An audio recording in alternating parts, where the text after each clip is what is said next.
Halo, assalamualaikum warahmatullahi wabarakatuh. Dalam kesempatan kali ini, saya Kintana Dias Primadieta dengan NIM 220509740772 akan membahas mengenai ARP atau Address Resolution Protocol yang disertai dengan video praktikum. Baik, untuk yang pertama yaitu tujuan mengetahui cara kerja protokol ARP dan juga mensimulasikan protokol ARP dengan Cisco Packet Tracker.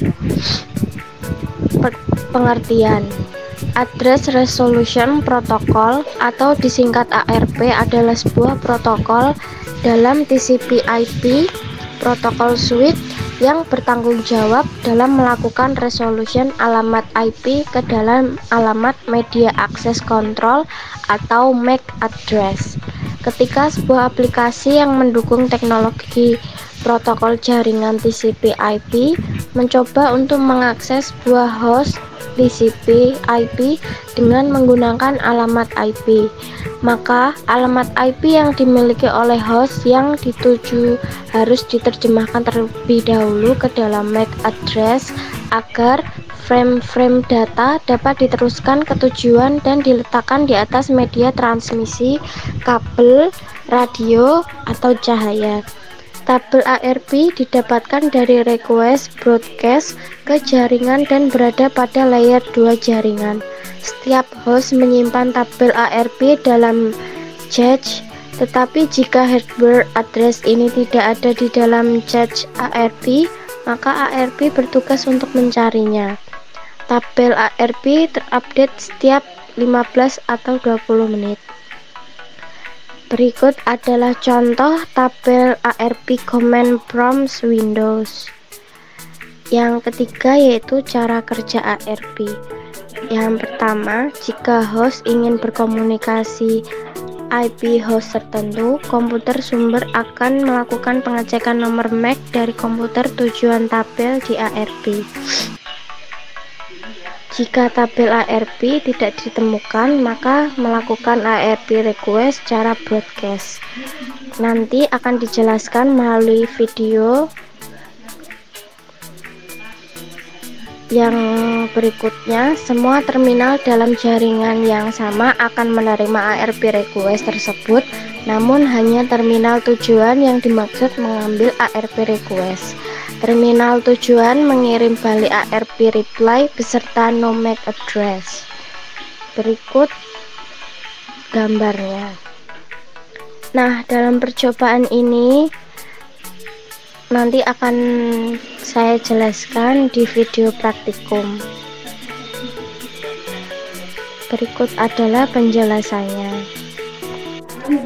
Nah, di video praktikum ARP kali ini kita akan menuju ke langkah pertama, yaitu tambahkan 3 PC, lalu hapus untuk PC yang 0 karena kita hanya menggunakan PC 1, PC 2, dan PC 3. Lalu tambahkan switch ke atas PC 1, PC 2, dan PC 3 dan menyambungkannya menggunakan kabel emulator dan disambungkan ke PC dan ke switch.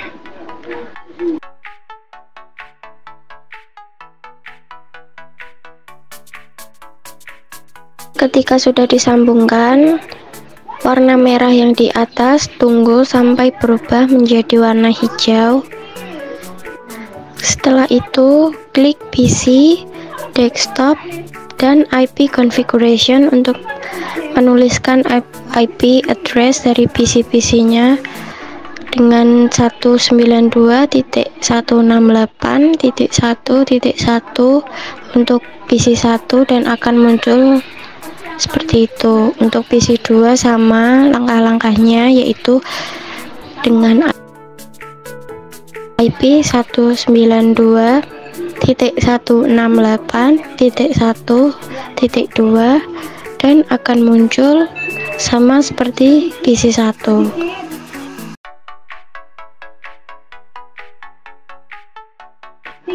Dan untuk PC3 sama dengan langkah-langkah PC1 dan PC2 dengan IP 192.168.1.3 dan akan muncul sama.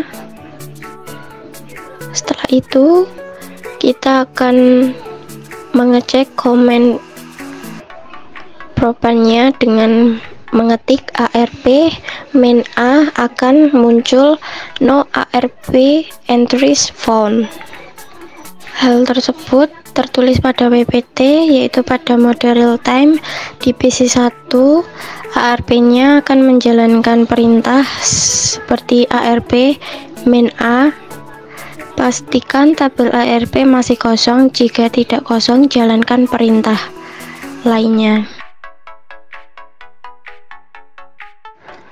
Setelah itu kita akan ke simulation, show all, dan ke edit filter.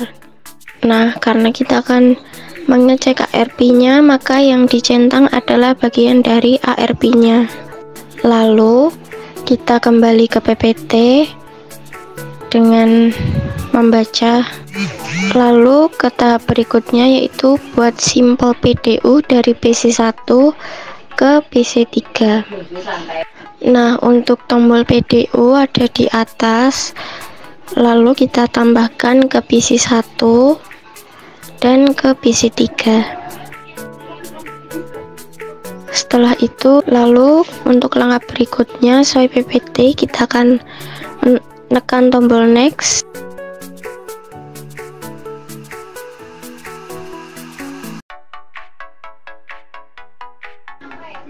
PDU dari PC1 akan ke switch dulu, ditampung. Setelah itu akan berlanjut di PC2 dan ke PC3. Nah, mengapa di PC2 terdapat tombol X? Karena di sini PC2 ini tidak memiliki IP.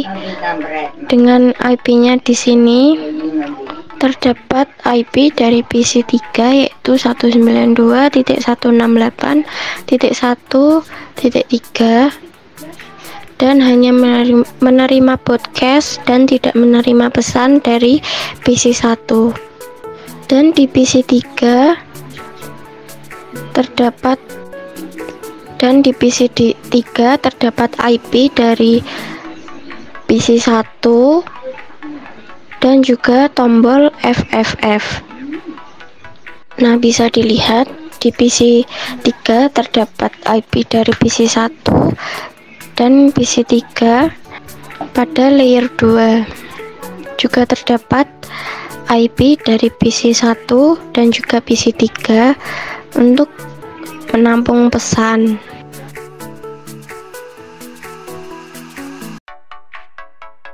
Lalu kita pencet tombol next untuk mengembalikan PC3 dan ditampung ke switch, lalu akan kembali ke PC1.